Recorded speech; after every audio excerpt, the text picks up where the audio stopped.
Seguimos en Camacuá Diario y vamos a retomar en el programa de hoy el ciclo de entrevistas sobre la historia y la memoria del Jardín de Extensión Escolar de AEU. Hemos hecho durante todo este año una serie de entrevistas con el fin de testimoniar lo que han sido estos casi 50 años de historia del jardín, cuando además se generó este año la iniciativa por un grupo de padres, de alumnos, de exalumnos, de exmaestras, maestras del jardín, con el fin de que se coloque en la puerta, en la fachada del edificio de la calle Juan Carlos Gómez, una placa en la memoria que atestigue que el jardín en épocas de dictadura fue un lugar de resistencia, fue un lugar que permaneció abierto y que fue un lugar de lucha y de refugio para muchos niños y familias. Hoy nos toca ver la historia del jardín desde el lado del sindicato propiamente dicho, desde el lado de AEU, de los dirigentes de AEU y de cómo ha sido ese nexo entre jardín y AEU en todos estos años. Recibimos a Ricardo Ibarburu y a Fernando Gambera, actual secretario general, Ricardo hoy jubilado pero ex consejero central y de Banco Oficial e histórico dirigente. ¿Cómo están? ¿Todo bien? Un gustazo estar acá. Un placer para nosotros recibirlos. Capaz que empiezo por Ricardo, que fue el que entró antes a AEU y seguro tuvo antes su vínculo con el jardín, desde el rol de dirigente y desde el rol también de padre. Es verdad, yo entré al Banco República en el año 70. La decisión del sindicato de crear una guardería tenía que ver, como otras decisiones del sindicato, con atender a las necesidades de los trabajadores bancarios, y esta era una de esas, ¿no? Sobre todo muchas parejas que ambos trabajaban y que no tenían dónde dejar los niños y tenían necesidad también de una formación en esa edad. Esa idea además coincidió en el tiempo, cuando se llega a la posibilidad de hacerla, coincidió en el tiempo con el golpe de Estado y la dictadura. Entonces ahí ya nacen dos posibles enfoques del tema. Uno, el tema técnico, de la calidad, de la formación, donde la guardería se destacó por sobre todas las cosas. Y otra, lo que lo transformó la historia, la vida y el golpe de Estado. Y en realidad en esa guardería convivieron y se vivieron muchas historias dignas de ser escritas durante todo ese periodo negro de la vida del país.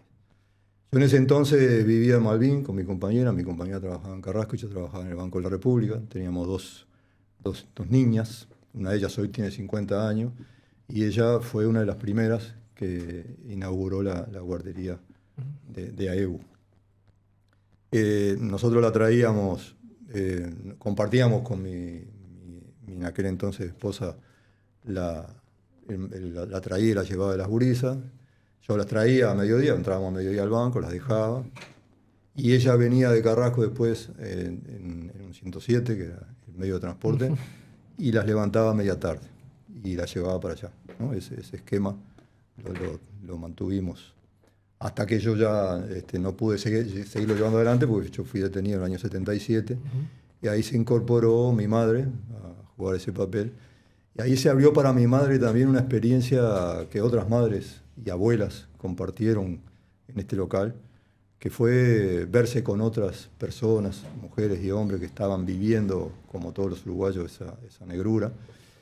Y allí se dio algo extraordinariamente importante, como fue acceder a información, que era un bien muy restringido y muy buscado por todos los que estaban contra la dictadura. Y aquí también había encuentros, charlas, intercambio de experiencias y información entre todos esos familiares. Y bueno, tanto mi compañera de aquel entonces como mi madre también se fueron formando en ese cuerpo de gente que generó fuerza para tirar abajo la dictadura. Bien. Fernando, tu caso personal, ¿cómo se vincula con el jardín? También tuviste hijas que fueron. Contá un poquito cómo fue ese vínculo y cómo lo viste desde tu lugar. Sí, claramente, por una razón de edad, si bien soy un militante desde la dictadura, como militante juvenil, estudiantil, y incluso militando por el no en el plebiscito del 80 sin votar, todavía no votaba. Pero fui padre ya en democracia, en dictadura no tuve mi primer hija en el 87.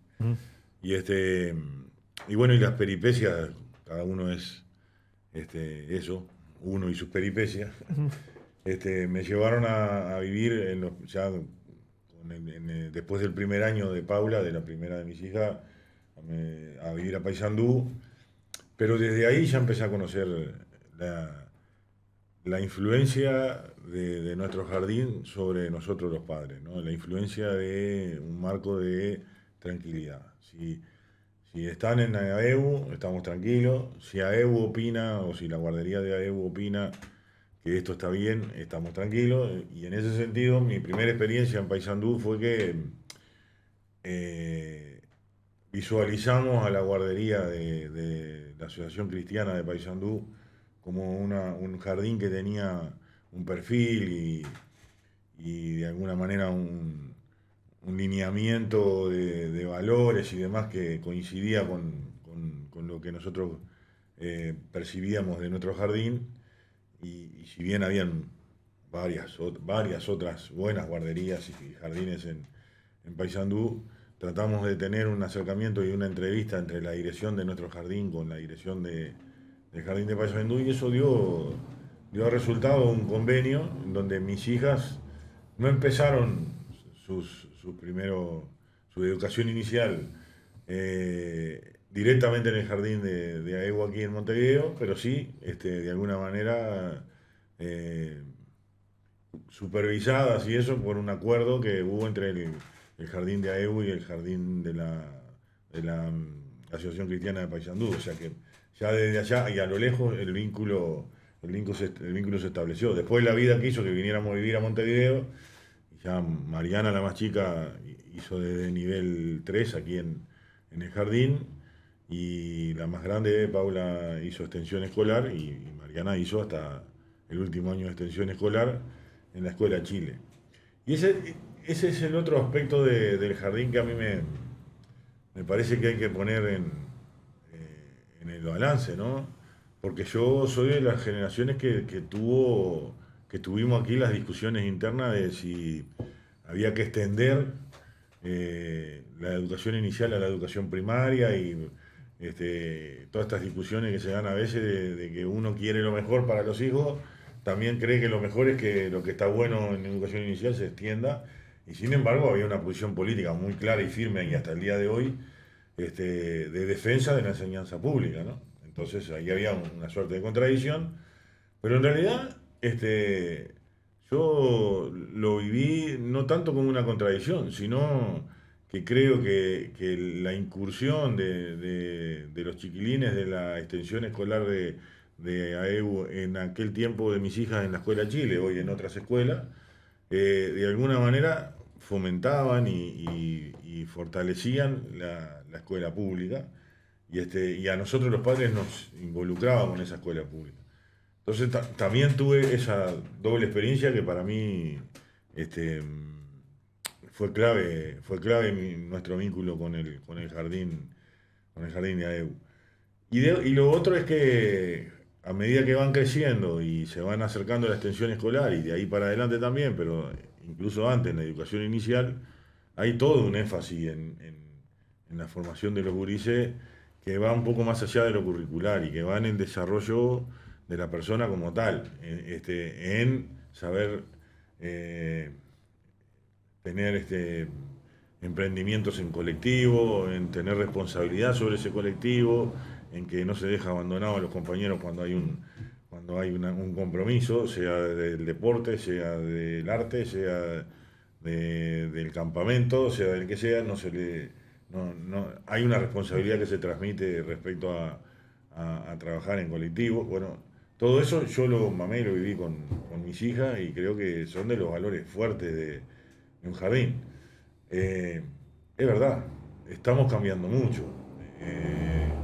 Ya no somos el sindicato exclusivamente de los bancarios, por cierto que no, pero es más, a esta altura ya somos un nuevo sindicato que tiene una presencia muy fuerte de compañeros que no son precisamente empleados de empresas bancarias, sino de todo un nuevo contexto que tiene el sistema financiero. Bueno, bienvenido todo esto de forjar memoria para con esa base fundamental de la memoria crear lo que esté haciendo falta en las nuevas épocas, ¿no? Contemos un poquito cómo es el vínculo entre el sindicato, entre AEU y su jardín. Para explicar, por ejemplo, bueno, que el jardín tiene su equipo directriz, su directora, sus coordinadoras, sus maestras, o sea que todo lo pedagógico pasa por ahí, pero el sindicato también discute temas. Yo recuerdo en entrevistas acá en esta misma mesa con el portero Antoñaza, con el profe Piñeirúa, que contaban, bueno, a veces nos sentábamos a discutir de qué color pintábamos las sillas del jardín y opinaban todos. Para pintar cómo ha sido y cómo es el vínculo jardín-sindicato. Bueno, ya te daba un adelanto de que en algún momento hubo hasta discusiones entre el gremio y la dirección del sindicato respecto a posiciones netamente políticas y definiciones históricas, ¿no? Que hasta hoy tengo el orgullo de que el sindicato las tenga, ¿no? En cuanto a defender la enseñanza pública y demás. Después aquí, obviamente, hay un equilibrio muy fino, que es lo que es una política de gestión que debe ser unificada en una dirección que es el Consejo Central. Eso va para el jardín, pero va para los demás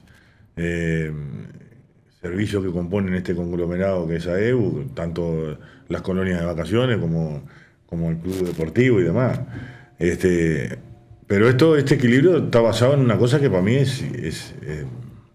tiene que ser indiscutible, que es que no habemos ningún dirigente capaz de suplir a las directoras. La dirección técnica es esa, y son de alguna manera elegidas a través de un concurso donde tienen que defender una tesis de dirección para la institución y están debidamente probadas. Bueno, si hay alguna situación inesperada puede que tenga que tomarse decisiones, pero en general no, y ese me parece que es el rol fundamental y que no tiene que ser sustituido por ninguna decisión política que mediatice eso que es el rol principal de las maestras que están a cargo de la dirección y de las maestras que están a cargo de cada aula. La dirección tiene que ser la que dé la guía y la estrategia en función de situaciones también puntuales. Por ejemplo, no sé si acabó. Parece que estamos saliendo de una pandemia que fue terrible en todos nosotros. En particular, en la guardería significó servicios cerrados y trabajadores de esa institución sin poder trabajar. Acabó una decisión política de que nadie va al seguro de paro. ¿Por qué? Porque somos lo que somos, antes que nada, y entonces no vamos a andar tomando decisiones en lo posible, si las podemos soportar, tomando decisiones que le pedimos a otros, particularmente a las empresas donde están nuestros afiliados, que traten de evitar tomarlas. Ahora, eso son decisiones políticas. Lo que no creo que haya que entreverar es lo que es la dirección propiamente didáctica, técnica y demás, que por cierto has tenido una continuidad en toda esa historia de ser muy destacada y muy reconocida por todo el ambiente educativo nacional e internacional incluso, ¿no? Es verdad. Yo quería hacer el enfoque de la guardería como espacio de la memoria, porque, bueno, probablemente sea designada como un espacio de la memoria, pero también destacar que fue verdaderamente un espacio en los años de la dictadura, un espacio de libertad, un espacio de encuentro, un espacio de refugio de maestras que en otros lados eran discriminadas, de hijos de compañeros presos que eran discriminados o que precisaban ayuda y solidaridad, y lugar de encuentro de familiares que, con la necesidad de verse por venir a buscar a los hijos, también establecieron otro tipo de vínculo. Es fantástico leer las actas del Consejo Central de esos días. Son actas muy cortas, tienen 2 párrafos. Y los párrafos hablan de que recibimos la recomendación de la directora de la guardería de aceptar el ingreso de tal maestra, que seguramente es una compañera que había sido echada o que el marido estaba preso o que precisaba trabajo, o el hijo de un compañero que estaba preso, pero siempre hablando en un lenguaje de esos que podían ser de pasar la censura, si no Claro. se nombraban más que el nombre de la persona, no las condiciones, las circunstancias por las cuales se llegaba a eso. Y de la misma manera también aparece en un lenguaje ascético, se acepta la salida de la funcionaria tal. En realidad es una maestra que pasaba a la clandestinidad o que había caído presa. Y ese espacio donde pasaban todas esas cosas también se refleja en esas escuetas actas que también reflejan el clima denso y pesado que había, pero donde ese espacio fue, como decía al principio, una isla donde vos venías a encontrar tranquilidad, refugio, paz, información, contacto con gente que como vos estaba viviendo y peleando contra esa situación. Vos decías que en esa época seguro hay muchas historias dignas de contarse, de escribirse. No sé si te acordás de alguna. Yo ahora me acuerdo de una que contaba acá, creo que fue una maestra o una ex directora, de que estaban los militares acá en AEU, en el hall, y en el tercer piso estaban los niños que iban de jardín al tercer piso a hacer una actividad, y los militares pasaban a 1 metro de los niños, nunca pasó nada, o sea, nunca tocaron a un niño, pero era impactante ver ese contraste. No sé si te pasó alguna cosa similar o qué recordás de ese contraste. No me viene ahora ninguna anécdota, pero eso que tú mencionás de los militares, ¿no? Me hace pensar. Está eso de. Ustedes conocen el ejemplo de los platos chinos, ¿no? Cuando vos tenés varios platitos andando a la vez. Bueno, lo de los militares haciendo piscina acá era otro platito que AEU jugaba por acá, y la guardería por acá, y la negociación con los bancos que pusieron plata, ¿no? 0,5% del presupuesto de sueldo por mes para la guardería, o hasta con un militar, Raimunde, que estaba en el director del Banco República, se consiguió plata para que el Banco República colaborara con la guardería. Era otro platito que era meterte en todas las grietas legales que quedaban abiertas. A la vez que, como te decía recién, maestras que salían, maestras que entraban, niños que venían primero. Yo creo que, no sé si fue o la viuda de Ramón Peré, un compañero asesinado en los primeros momentos de la dictadura, o la hija o el hijo de él que vino a la guardería, ¿no? Sí, la hija. Estuvo acá también entrevistada. Muestran, esas cosas no están detalle por detalle en las actas porque eran obviamente actas escritas en la dictadura, pero eran la vida en esos días. Yo lo escucho a Ricardo y se me representa la expresión de Diego Brugnoli cuando sale de la cárcel y viene para aquí, para AEU, y es recibido por todos los compañeros, no sé si de 12 o 14 años de cárcel, ¿no? Pero más o menos. De sus primeras palabras lo que sale es que él estuvo en la cárcel chica y todos los demás estuvimos en la cárcel grande. Y yo no lo hubiera podido sentir así, porque para mí lo máximo era lo que le tocó a él, ¿no? La terrible situación de la cárcel, la tortura, todo eso para mí. Pero él lo relativizó desde ese lado, ¿no? Todas estas cosas, todos estos platitos que dice Ricardo que estaban girando y que de alguna manera eran los que iban haciendo la red de resistencia, ¿no? Y a mí me parece que no es menor esta iniciativa propia de Tania. Están muchas iniciativas de estas, por suerte, y hay muchas Tanias y mucha gente generando esa red ahora de memoria de esa resistencia, ¿no?